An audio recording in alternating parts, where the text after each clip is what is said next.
Et puis, Total Guinée récompense sa filiale spécialisée dans le transport qui vient d'obtenir la note maximale de 5 à l'issue d'un audit.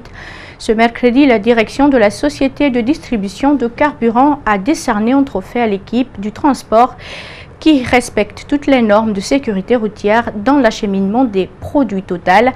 C'est un public reportage de Abdourahmane Ba et de Aliouba. La note maximale de 5, un chiffre qui positionne la société de distribution de carburant Total Guinée parmi les meilleurs en Afrique dans le domaine du transport. Un exploit récompensé par la direction de l'entreprise. Une très grande fierté parce que ça a été énormément de travail. On a préparé cet audit pendant environ 8 mois. Le mot d'ordre chez Total, c'est l'excellence opérationnelle. Et donc il faut être excellent à tous les niveaux pour avoir une telle note. C'est plusieurs chapitres, beaucoup de points à analyser. Il faut aller très loin dans l'analyse. Cette notation est basée sur plusieurs critères dont la société Total n'a pas manqué d'en faire une rigueur au sein de ses filiales. Ça a été en fait un audit de la filiale dans le domaine du transport. Donc les auditeurs ont regardé l'ensemble de l'organisation de la filiale en matière de transport. Ils ont regardé les procédures, l'application des procédures. Ils ont regardé les relations avec les transporteurs. Ils ont regardé en fait le professionnalisme de nos transporteurs. Et à l'issue de ça, ils ont sorti une note. Le transport est une filiale très importante pour les sociétés de distribution de carburant. Total en fait une priorité dans le respect strict des normes de sécurité routière. Nous ne voulons pas, du fait de notre activité, avoir des morts. Nous sommes dans des activités à risque. Nous transportons des produits pétroliers. Ce sont des produits à très gros risque. Nous avons des camions-citernes qui roulent sur les routes de Guinée et qui peuvent faire des accidents. Donc l'objectif, c'est vraiment d'arriver à un nombre réduit d'accidents. Après cette belle récompense, Total Guinée compte renforcer ses mesures sécuritaires afin de répondre aux normes internationales. Ailleurs dans le monde, à la frontière du Texas, les soldats attendent la caravane. Depuis quelques jours, une centaine de soldats est déployée à Laredo, au Texas, à la frontière mexicaine. Leur mission fixée par Donald Trump, protéger les frontières de l'arrivée de migrants, mais les échanges avec le Mexique font partie de la vie quotidienne ici et le rôle des soldats est limité. C'est une mission inhabituelle pour ces soldats, déployer des clôtures de barbelés sur leur propre territoire. De l'autre côté du Rio Grande se trouve le Mexique. Ces barrières sont là pour encourager les migrants à traverser la frontière par le pont, qui est l'endroit officiel pour le processus d'entrée aux États-Unis.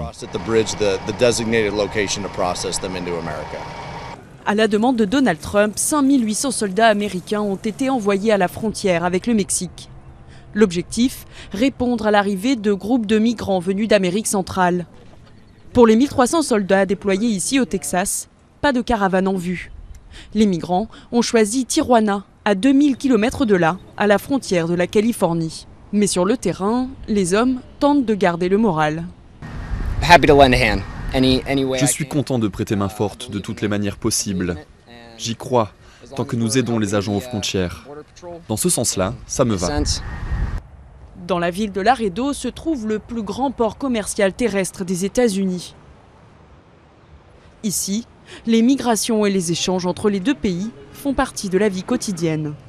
Le déploiement de l'armée ici est ridicule, absolument stupide.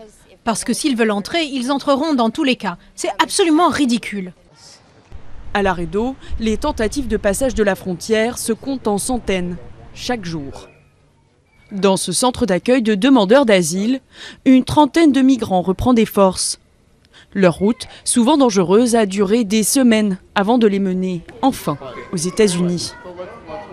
Notre frontière est très fluide, c'est le cas depuis des siècles et ça continuera de l'être. Je pense que ce qui capte l'attention des gens, c'est les nombres importants d'arrivées, comme la caravane. Et cela rend les gens anxieux, excités, effrayés et ne savent pas comment réagir à ça. Les militaires n'ont pas le droit de mener des opérations de maintien de l'ordre sur le sol américain et ne peuvent donc pas avoir d'interaction directe avec les migrants.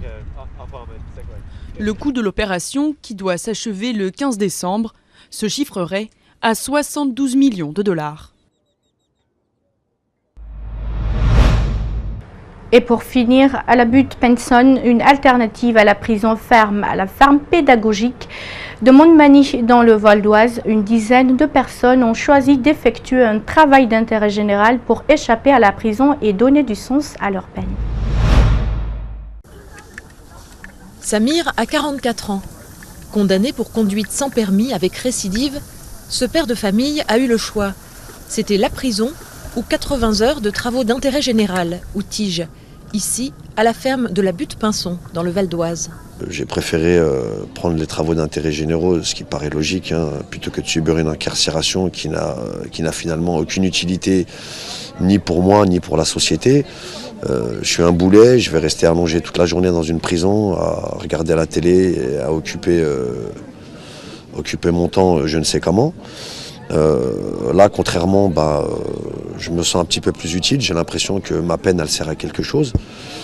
Comme Samir, ils sont une dizaine de tiges à faire fonctionner le site, avec des bénévoles et des fermiers. Nourrir les bêtes, recycler les déchets, entretenir les espaces verts avec l'éco-pâturage, le travail ne manque pas, les visiteurs non plus. Chaque année, 25 000 scolaires viennent découvrir la vie de la ferme ici. Ses enfants à lui, Samir les retrouve chaque soir, à la maison. Le TIG lui permet aussi de continuer à développer ses 2 entreprises dans la restauration et le bâtiment. On s'est rendu compte que finalement très peu de postes TIG étaient disponibles sur ces territoires-là, alors que beaucoup de personnes sont condamnées. Les TIG qu'on nous affecte, il y a à peu près 80% d'inactifs. Les 20% qui ont un boulot vont venir le week-end. Le reste du temps, on va se servir de cette contrainte judiciaire pour les réinsérer dans un cadre collectif, leur apprendre les codes de l'entreprise, que beaucoup connaissent très très mal le monde de l'entreprise. Et là, on va fonctionner comme un sas vers l'emploi. Il y a 3 ans, ces terrains étaient en friche. Depuis, 5 autres de ces fermes ont ouvert en région parisienne. C'est ici que la garde des Sceaux a choisi de présenter cette semaine la future agence nationale pour le travail d'intérêt général. Ouverture prévue le 10 décembre avec une mission, favoriser cette alternative à la prison. Et c'est tout pour ce journal à tous. Merci de l'avoir suivi. Merci également à l'équipe de la rédaction ainsi qu'à celle technique. Surtout restez avec nous. Nos programmes continuent sur Espace TV. Au revoir.